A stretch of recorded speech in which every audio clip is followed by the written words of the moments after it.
Hey friends! Hello!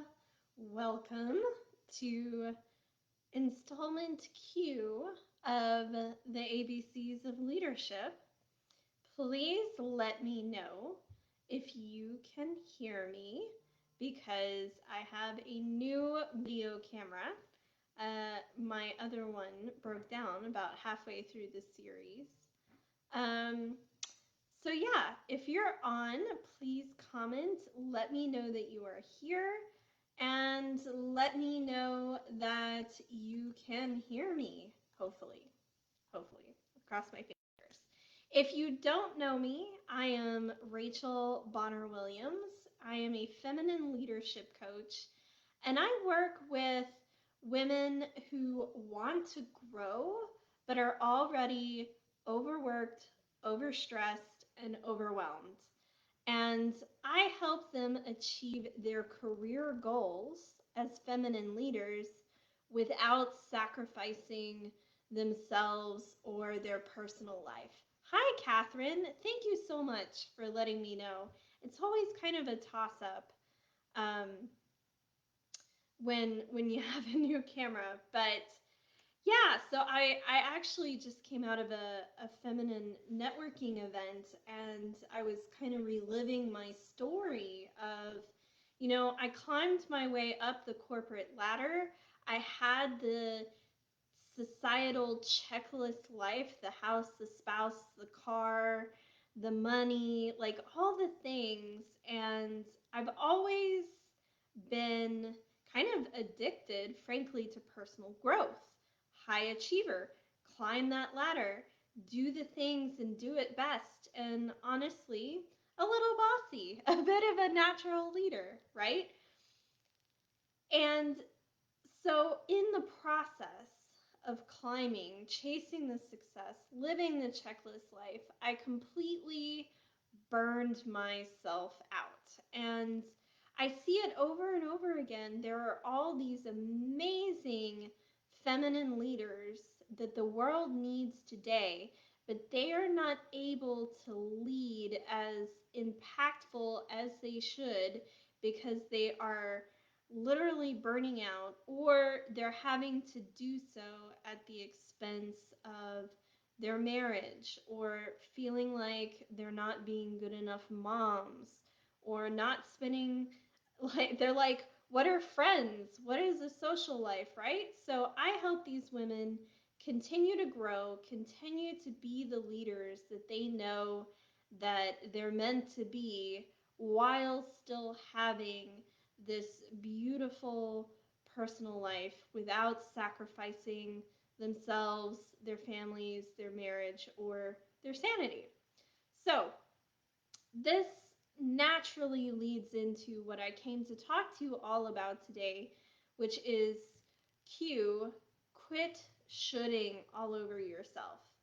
Kind of a side effect, let's call it, of being a high achieving feminine leader is that you set all of these expectations on yourself.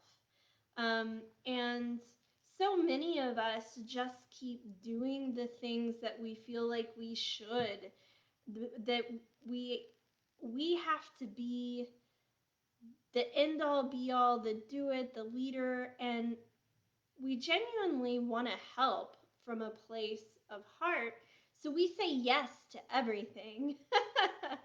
But then it becomes at the expense of ourselves. And there's so many things I realized that I was doing in my personal life that I never actually took the time to step back and ask myself, why am I doing these things?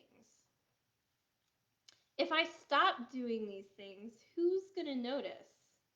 And generally, that's when your critter brain is going to come in and it's like, well, no, I can't stop doing X, Y, or Z, or I can't cancel on so and so. They're depending on me. But in reality, if you ask them from a place of, hey, I'm really exhausted. I feel like crap. Would you mind if I delegated this task or pushed it to another day?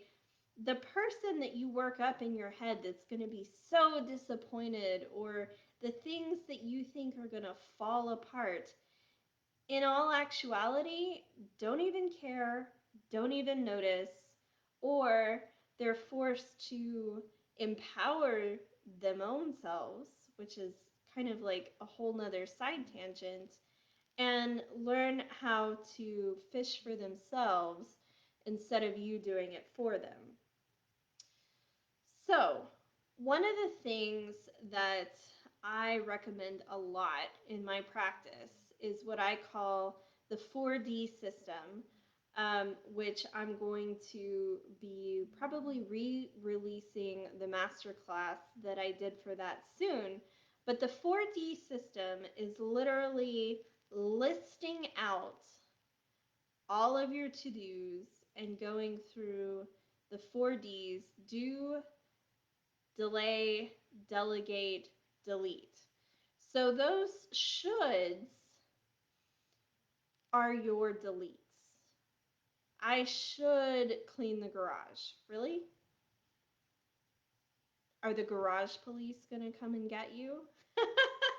Like we have all this mental chatter of these responsibilities that we place upon ourselves that at the end of the day don't actually move the needle in our lives or others' lives. If you decide, then, so just the act of like looking at all the different things on your to-do list can be immensely helpful as a first step. But then taking it a step further, if you've got some things that are shoulds or needs or have tos that you decide, because now you're making a conscious decision, are really important to your life or really need to get done, those things you can turn into delegates if you don't want to do them yourself. But then you've taken the mental clutter out, you've made an empowered decision, and you've either bought back your time by delegating it to somebody who can do it faster or has the proper tools than you can, or it's something that they need to learn, as in the case with parents and children, right? Like a lot of parents don't want to delegate things to their kids, but in all actuality, you should, right? Not to should all over yourself, but that's how they learn too. So then they're learning it with you still around instead of having to learn it on their own as an adult, right? So empowering your kids to learn and grow. Um, so delegate. I don't know what more I can say there, but going through your list, calling out all the shoulds, asking yourself, do these things really need to be done? Do they really need to be done now? And are they something that I can delete, delegate, or do later? Or do now and get it off your plate. So I hope that was helpful. Let me know if shoulding all over yourself is something that you struggle with. If just the mere fact of watching this video and hearing like quit shoulding all over yourself, if that's like, wow, I never even really thought about that before. Um, I can tell you from my personal experience, it is hugely freeing. It's made such a difference in my life. It's made such a difference in my clients' lives, and just really noticing all the expectations and responsibilities that you are placing upon yourself that don't actually need to be there. Because at the end of the day, life is meant to be lived and enjoyed, not trudged through and survived, right? That surviving versus thriving. So I hope this was helpful. Let me know if you have any questions, and let me know if you have any experience with this, if this helped. Um, or if it's something that you would like to discuss more in the future. Hey, Kim. Yeah, Kim has heard me say quit shitting all over yourself. It's like one of my favorite things. And for those of you that have been around a while, you've probably heard me talk about this because it was just one of the biggest game changers in my life. So I hope y'all all have an amazing evening. If this is something that you would like to discuss more in detail, I am still giving out those complimentary Having It All sessions where we can go through and really talk about what you would like your life to look like, where you are currently, and how to get from point A to point B in the fastest way possible. Have a great evening, and I hope you are all well. Thanks, guys. Bye.